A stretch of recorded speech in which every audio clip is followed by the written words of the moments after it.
Hello, 10th class. Today I'm going to start with the poem The Ball poem written by John Berryman. Okay, beta. The poem is about the small and insignificant incidents of the life yield insignificant lessons and prepare one gradually to face the harsh realities of the life. तो छोटी छोटी बातें जो बिल्कुल insignificant हैं, unimportant हैं हमारी life में, वो हमें बहुत ही इम्पोर्टेंट लेसन सिखा देती हैं और वो लेसन हमें बाद में harsh realities of the life को फेस करना सिखाते हैं. राइट बेटा. It vividly captures a young boy state of mind whose playful activities are suddenly interrupted as his ball is lost. तो ये जो पोएम है एक यंग बॉय की स्टेट ऑफ माइंड है जिसकी प्लेफुल एक्टिविटी एकदम से रुक जाती हैं जब उसकी बॉल गुम जाती है. He gets a sudden jolt, he gets a sudden jerk, धक्का लगता है उसे. Nothing can comfort his mind. देखो जब हमारी कोई चीज़ खो जाती तो हमें अच्छा नहीं लगता ना, तो हम बेहद दुखी से हो जाते हैं जब तक वो नहीं मिलती है. तो ऐसे ही बच्चों की बॉल का होता है.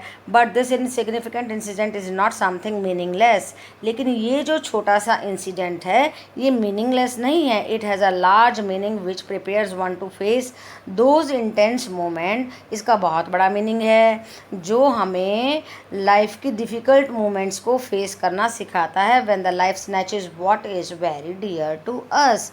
और उन मोमेंट्स को फेस करना सिखाता है जब लाइफ हमसे उन चीज़ों को छीन लेती है जो हमारे को बहुत प्यारी लगती हैं. राइट बेटा. So now let us see the first stanza. What is the boy now who has lost his ball? What is he to do? I saw it go merrily bouncing down the street and then merrily over. There it is in the water. Now the poet is asking what the boy is going to do when the ball is lost. Poet क्या कह रहे हैं कि देखो ball गुम गई है बच्चे की. ना what the boy is going to do. I saw it.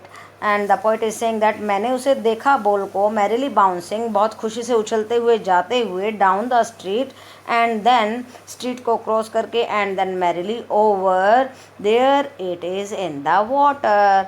And the narrator has witnessed how it went jumping down the street and then across the street and ultimately into the water. तो narrator ने देखा कि ball कैसे jump करते हुए खुशी खुशी से पानी में चली गई. From where it cannot be retrieved, जिसे वापस नहीं लाया जा सकता है. The ball is shown to have rolled away merrily, which is contrasted with the gloomy mood of the boy at the loss of the ball. और अब बच्चे को पता नहीं कि बॉल कहाँ गई है. वो उसे ढूंढ रहा है, रिट्रीव करने की कोशिश कर रहा है, but he is not getting the ball at all. Okay. Now let us see the second stanza. No use to say oh there are other balls. An ultimate shaking grief fixes the boy as he stands rigid, trembling, staring down all his young days into the harbor where his ball went. Now this stanza presents the mental state of the young boy who has lost his ball. The narrator does not try to soothe him. उसे बिल्कुल नहीं कहता है कि देखो और भी ball मिल जाएंगी, because he knows that the boy is so grief stricken, कि बच्चा इतना परेशान हो गया बॉल खोने पे, that nothing can console him. उसे कोई भी चीज़ खुश नहीं कर सकती है. He can not be pacified by the fact that there are other balls to play with. Oh there are other balls, ऐसा नहीं कह सकते हैं कि और बॉल हैं, कोई बात नहीं. तो he cannot be pacified by the fact that there are other balls to play with. He is trembling with deep sense of sorrow and keeps staring down the way. और वो बार बार उसी रास्ते को देख रहा है जहाँ पे उसकी बॉल गई है. He is reminded of all the days of the past when he had played with the ball. अब उसे पुराने दिन याद रहे हैं जब वो बॉल के साथ खेलता था. देखो कोई चीज़ हमारी गुम हो जाती तो हमें वही याद आता ना कि बार बार कि मैं कैसे उससे काम करता था, उस चीज़ से कैसे मैं उसके पास रहता था, कैसे क्या क्या करता था, सारी वही चीज़ उस बच्चे को याद आ रही है बॉल के साथ. Here the ball becomes symbolic. देखो सिम्बॉलिक मीनिंग भी है कि चाइल्डहुड एक बार चली जाती है तो फिर बाद में हमें याद आती है कि हम कैसे कोई काम करते थे, कैसे बच्चों के साथ खेलते थे, तो हमें अपना बचपन याद आता ना. Childhood innocence of the boy that levels him maturer. तो अब बड़ा हो गया मान लो बच्चा और उसे बचपन याद आ रहा है, तो ये बोल जो है उसका चाइल्डहुड सिंबॉलिक मीनिंग भी हो सकता है यहाँ पे, कि कैसे बच्चा अपनी चाइल्डहुड को मिस कर रहा है। ओके बेटा। Yes, I would not intrude on him. A dim another ball is worthless. Now he senses first responsibility. In a world of possessions, people will take balls will be lost always, little boy. Now, what the narrator is saying, the narrator does not intend to interfere with the emotions of the young boy by consoling him with the argument that the ball was not worth much और that he will by him another ball. अब narrator नहीं कहता है कि तुम्हें और ball मिल जाएगी, ये बॉल काम की नहीं थी, like that he doesn't want to console him. He believes that the loss of the ball teaches a lesson to the young boy about how to take care of one's possessions, कि अपनी चीज़ों का हमें कैसे ख्याल रखना है, ये लेसन बॉय को मिलेगा। In this materialistic world, in this world which is of the full of the materialistic things, जहाँ पे केवल जो है इन्हीं चीज़ों की वैल्यू है, सामान की और चीज़ों की। Moreover the boy must know that the loss is a part of life and one has to put up with it bravely. तो अब क्या लेसन मिलेगा बच्चे को कि लॉस भी एक हमारी लाइफ का पार्ट है, उसे हमें सहना आना चाहिए। And one has to put up with it bravely, और ऐसी सिचुएशन में हमें कैसे उसका सामना करना है, कैसे उस लॉस को भूलना है, ये भी हमें लाइफ में आना चाहिए। ओके बेटा। Now let us see the fourth para. And no one buys a ball back. Money is external. He is learning well behind his desperate eyes the epistemology of loss, how to stand up, knowing what every man must one day know, and must know many days how to stand up. Now, what is being said in these lines is that the poet reveals how seemingly small incidents in the life contain in themselves very deep lessons, कि छोटी छोटी बातें हमारी life में कितनी बड़ी बातें हमें सिखा जाती हैं, कितनी बड़ी शिक्षा दे जाती हैं। The loss of ball for the boy is of course a suddenly saddening experience as he will not get back the ball, कि बॉल तो उसे वापस नहीं मिलेगी, सैड एक्सपीरियंस है that he has lost. But more significant thing is the lesson he has learn.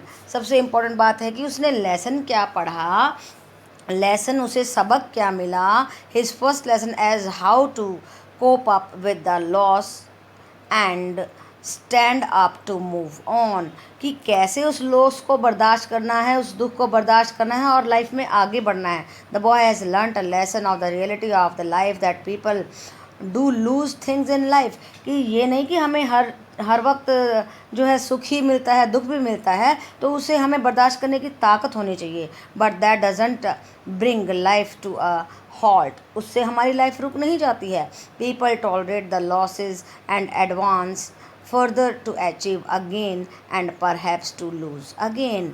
तो लोगों की लाइफ में दुख भी आते हैं, सुख भी आते हैं, दुख सहन करते हुए वो आगे बढ़ते हैं, तो यही तो होप होती है। ये होप जो होती है वो मनुष्य को आगे लेके जाती है।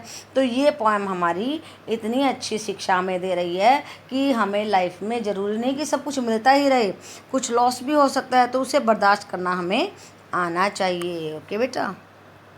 Now I think summary must be clear to you as I have explained all the stanzas. Let us see what the summary is. The poem talks about the miserable condition of the boy on losing his ball, कि boy कैसे परेशान हो गया है, इसकी ball गुम हो गई है। लेकिन now knowing what to do, he feels grieved, shaken and helpless. The poet sees the ball going down the street into the water. It seems to be rolling away and jumping into the water very happily, unmindful of the impact of the loss on the boy. अभी poet ने उस ball को जाते हुए देख लिया, लेकिन but the poet मदद नहीं कर रहे हैं बॉय की, because he wants him to learn a lesson that, कि कैसे हमें अपने लॉसेस को सहन करना चाहिए। He believes that nothing will pacify him as he seems to be overwhelmed with the grief the loss seems to have upset him immensely. तो जो बॉय है वो अपसेट हो गया है, बार बार उसे अपनी बॉल की याद आ रही है। तो बॉल यहाँ पे सिंबॉलिकल मीनिंग भी हो सकती है चाइल्डहुड का, कि चाइल्डहुड बीत जाती है तो हमें बार बार याद आती है। And the boy is getting the first hand knowledge of what it feels on losing something dear to one's heart, and how one has to summon moral courage to be able to bear the loss and get reconciled to the fact of the losing the possessions one is fondly attached to. Right बेटा। तो जब हमें कोई चीज़ बहुत ही अच्छी लगती है और लाइफ में वो हमसे खो जाती है तो हमें उसका दुख बर्दाश्त करना भी आना चाहिए, क्योंकि जो लाइफ है वो सुख और दुख का मिक्सचर है। तो कभी दुख है तो कभी सुख है, तो हमें ज़्यादा सुख में ज़्यादा खुश नहीं होना चाहिए और ज़्यादा दुख में ज़्यादा दुखी नहीं होना चाहिए। और हमें अपने जो लॉसेस की सिचुएशंस हैं उनसे एडजस्ट करना, उनके साथ कॉप अप करना हमें लाइफ में आना चाहिए। ओके बेटा।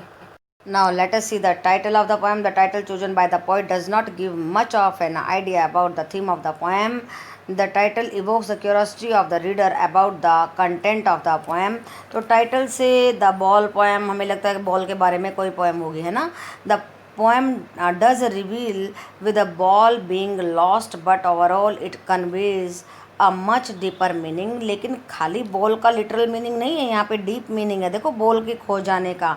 It deals with more with the process of learning to face a sudden loss in life. तो हमें लाइफ में जो एकदम से सडन लॉस आ जाता है तो उसको कैसे हमें उसके साथ एडजस्ट होना है, ये पोएम हमें सिखाती है। And reconciling to it then with a simple story of a ball. और इस चीज़ को जोड़ दिया बिल्कुल ही साधारण सी स्टोरी ऑफ अ बॉल के साथ में। In fact the simplicity of the title belies the seriousness of the content. तो हमारा टाइटल बहुत ही सिंपल है और उसके नीचे छिपा हुआ है एक बहुत ही गहरा कंटेंट। राइट बेटा।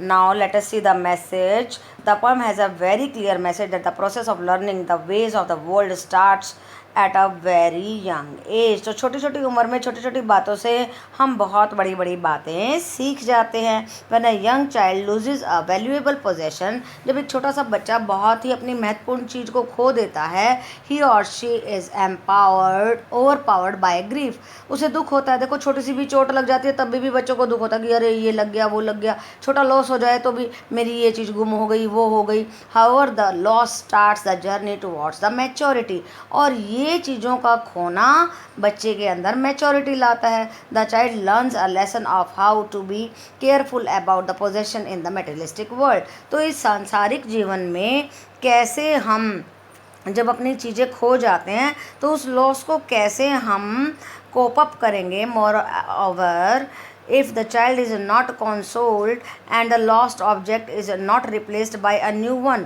और उसको बिल्कुल ये ना कहा जाए कि कोई बात नहीं बेटा नहीं ला देंगे और उसको रिप्लेस भी ना किया जाए। The child gets a training in how to put up with a loss and move further overcoming the grief. तो उस बच्चे को ये ट्रेनिंग ही नहीं मिलती है कि उस दुख से कैसे उभरना है, as well as in how to be careful about his or her belonging, और अपनी चीज़ों को कैसे ख्याल रखना है। The poem also conveys a message that one must be emotionally attach to the materialistic things. और ये पोएम ये भी सिखाती कि हमें कैसे अपनी चीज़ों से अटैच होना चाहिए। A loss must not leave a person sorrow stricken, one must know how to bear the loss bravely and move on।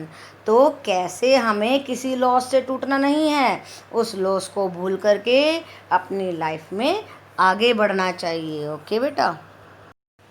Now see which literary devices has been used in the poem alliteration. So what is alliteration? Alliteration is the occurrence of the same sound at the beginning of the adjacent and closely connected words। तो closely connected words में अगर same sound repeat होती है तो alliteration होता है। कैसे alliteration है यहाँ पे?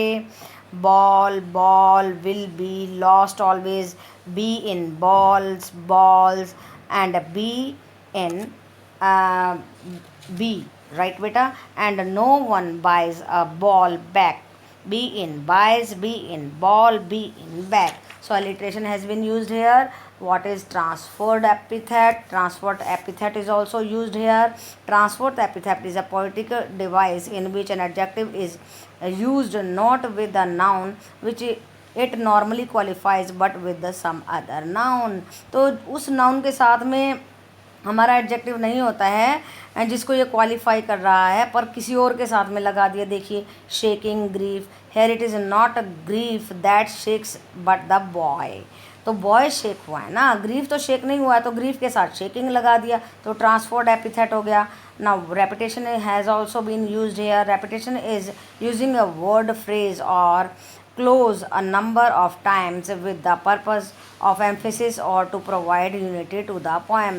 तो रेपिटेशन भी यूज़ किया जा रहा है, किसी वर्ड का, फ्रेज़ का, क्लोज का कितनी बार यूज़ किया गया है किसी चीज़ को एम्फेसाइज करने के लिए. ओके बेटा, what is he to do. Now what is repeated here.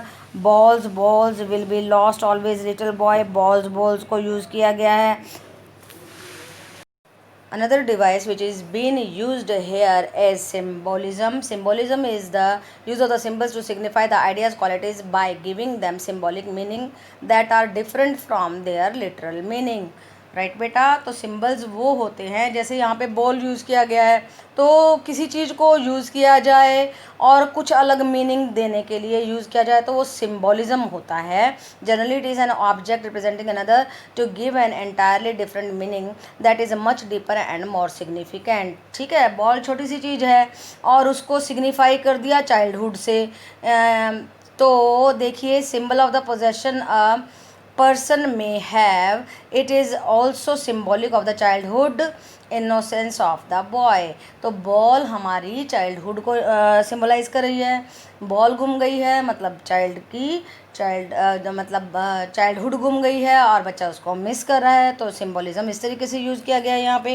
And personification, जब नॉन लिविंग थिंग्स को बोलते हुए दिखाया जाए तो वो होता है पर्सोनिफिकेशन. तो यहाँ पे पर्सोनिफिकेशन भी यूज़ किया गया है. कहाँ पे यूज़ किया गया है. Merrily bouncing down the street. तो पोएम के बॉल के बारे में कहा गया है मैरिली बाउंसिंग, खुशी से बाउंस करती हुई. तो बॉल कैसे अपनी खुशी बताएगी, तो यहाँ पे बॉल को पर्सन की तरह खुश होते हुए दिखाया गया है. एनाफोरा देखिए, anaphora is literal device in which the writer repeats the same beginning और of a clause or a sentence, chiefly the purpose of the emphasis on the repeated element but also to bring rhythm in the writing.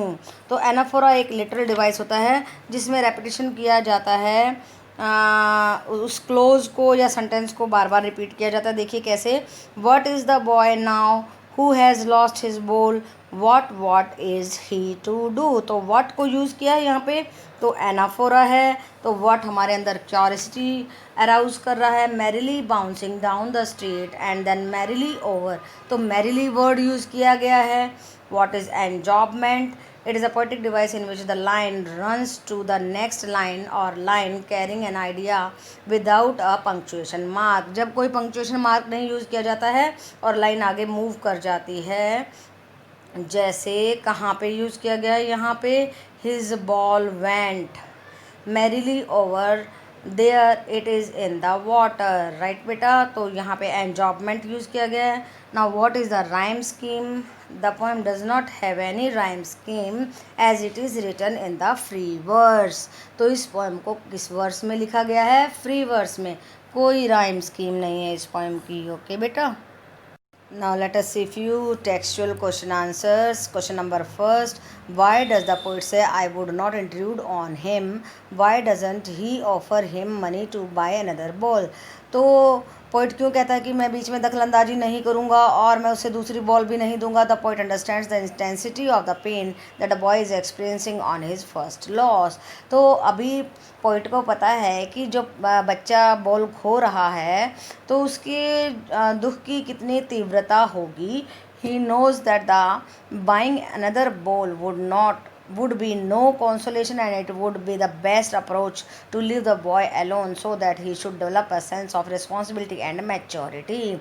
क्योंकि poet उसके अंदर एक sense of maturity और responsibility develop करना चाहते हैं and know how to face losses in life boldly, और life में लॉसेस को कितने बोल्डली हमें जो है बर्दाश्त करना आना चाहिए. So he doesn't offer him money to buy another ball, इसलिए पोइट उसे मनी ऑफर नहीं कर रहे हैं बॉल को खरीदने के लिए. ओके बेटा.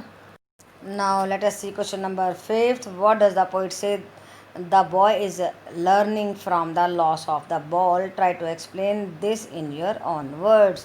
तो जब पोइट कहते हैं कि बॉय जो है लॉसेस को फेस करना लर्न कर रहा है, तो उसे अपने शब्दों में हमें बताना है. The boy is learning a sense of responsibility to keep his possessions more cautiously and safely. तो जब बॉल खो गई है तो बच्चा लर्न कर रहा है कि कैसे मुझे अपने लॉस से निपटना है. He is learning the nature of loss and also how to face it because losses are an inevitable part of life. Okay बेटा. तो लॉसेज भी होंगे और प्रॉफिट्स भी होंगे लाइफ में, और वो हमारी लाइफ का एक हिस्सा है, इसलिए हमें पता होना चाहिए कि हमें उन्हें कैसे फेस करना है.